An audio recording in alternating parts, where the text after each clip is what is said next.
If God only chose clean people, half the Bible would be empty. So explain this.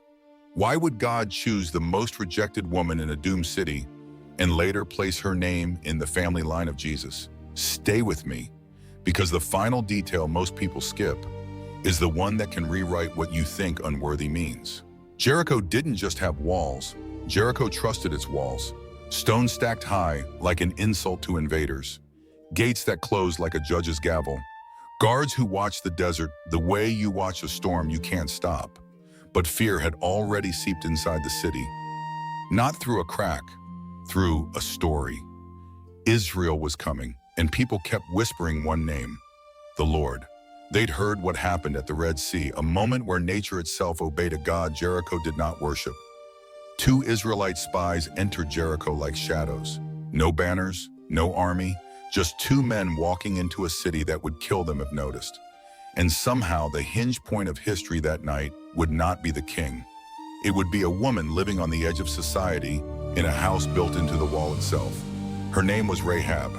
And what Rahab does next is the moment she stops being a footnote in Jericho and becomes a threat to Jericho's destiny. Rahab's house sat near the city gate, where travelers arrived, where rumors spread, where eyes judged fast. In ancient cities, reputation was not a detail. It was a verdict, and Rahab carried a label that made people feel superior. Unclean. Not unclean like dirt on the skin, but like something society claims can never be washed off. The kind of label that turns a person into a warning sign. Useful at night, denied in daylight. That's what shame does. It doesn't just accuse you, it replaces you. And then, 2 spies walk into her home. In a city like Jericho, that doesn't stay secret long. Then comes the knock, not polite, not curious. A knock that says, "We already decided you're guilty." The king's soldiers demand the spies. Rahab stands between Jericho's power and 2 men hiding on her roof under piles of flax. One wrong breath, and the roof becomes a grave. This is where most people soften the story. But listen, Rahab isn't brave because she feels fearless. She's brave because she decides while she's afraid. She lies. She points the soldiers away. She sends them chasing shadows toward the Jordan. In one moment, the unclean woman outplays the king's men. But here's the deeper reason. Rahab doesn't do it because Israel looks strong. Rahab does it because she believes Jericho is already losing. Not to Israel, to Israel's God. Because next, Rahab says something on that rooftop that sounds like faith before she even knows what faith fully is. Rahab climbs to the roof. The spies emerge slowly like men returning from a coffin, and Rahab speaks. "I know the Lord has given you this land."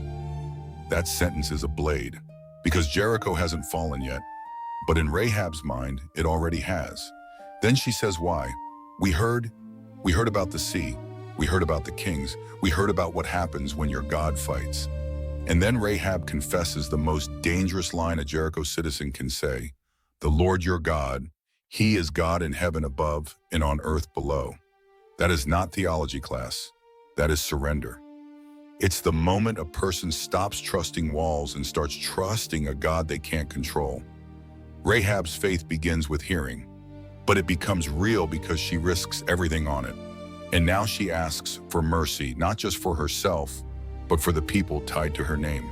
Rahab says, "Swear to me that you will spare my father and mother, my brothers and sisters, everyone who belongs to them."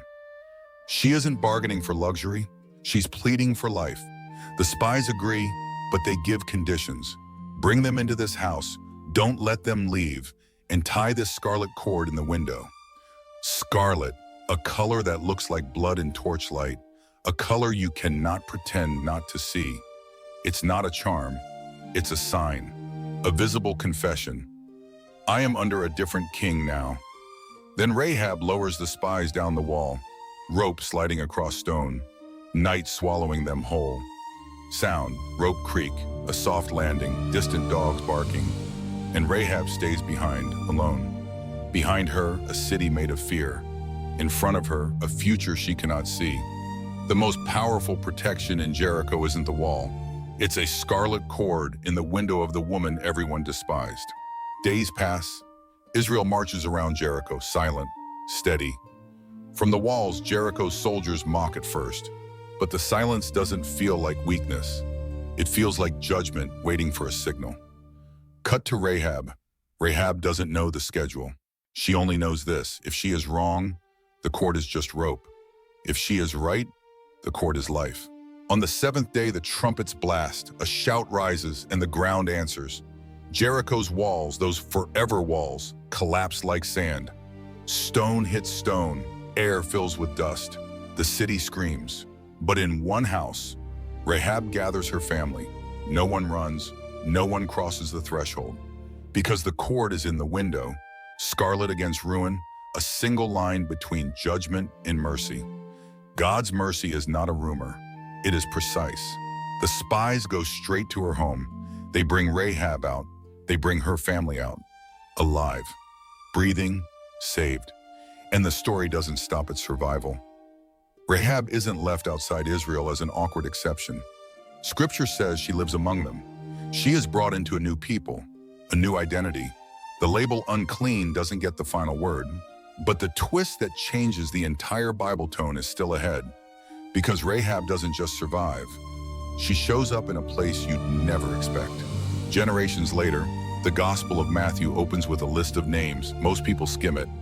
But if you read, you find a shock. Rahab. Her name appears in the family line leading to Jesus. Not hidden, not erased, not rewritten to look cleaner, included. That's not a detail. That's God making a statement loud enough for history to hear. I don't just save people from danger. I save them from shame. Rahab becomes living proof that grace is not fragile. Grace is confrontational. Grace walks into the places people avoid and says, "This will be part of the redemption story." Rahab isn't only rescued, she's woven into the promise itself. So what does this mean for you right now? Because even if you've never seen Jericho, you know what a label feels like. A past you can't erase, a mistake that keeps replaying, a shame that whispers, "You're done." The world loves permanent labels. It says, "You are your worst day." You are what people say behind your back. You are too far gone. Rahab's story answers with three truths. 1, God doesn't start with your reputation. He starts with your response. Rahab responded to the truth she heard, then acted. 2, faith isn't clean beginnings. Faith is brave decisions. Rahab didn't have a perfect record. She had a moment, and she chose. 3, your lowest label is not your final name. Jericho named her, but God renamed her through mercy. And that's why Rahab is in the Bible. Not to make you admire her from a distance, but to make you realize if God can rewrite her story, he can rewrite yours.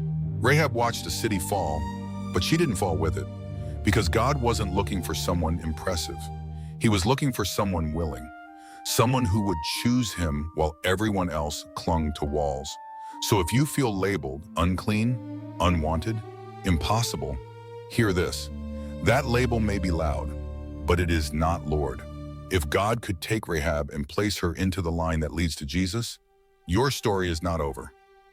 If this hit home, subscribe for more biblical stories told like this, and in the comments, type one word, Shine, and send this to someone who thinks they're too far gone, because your lowest label is not your final name.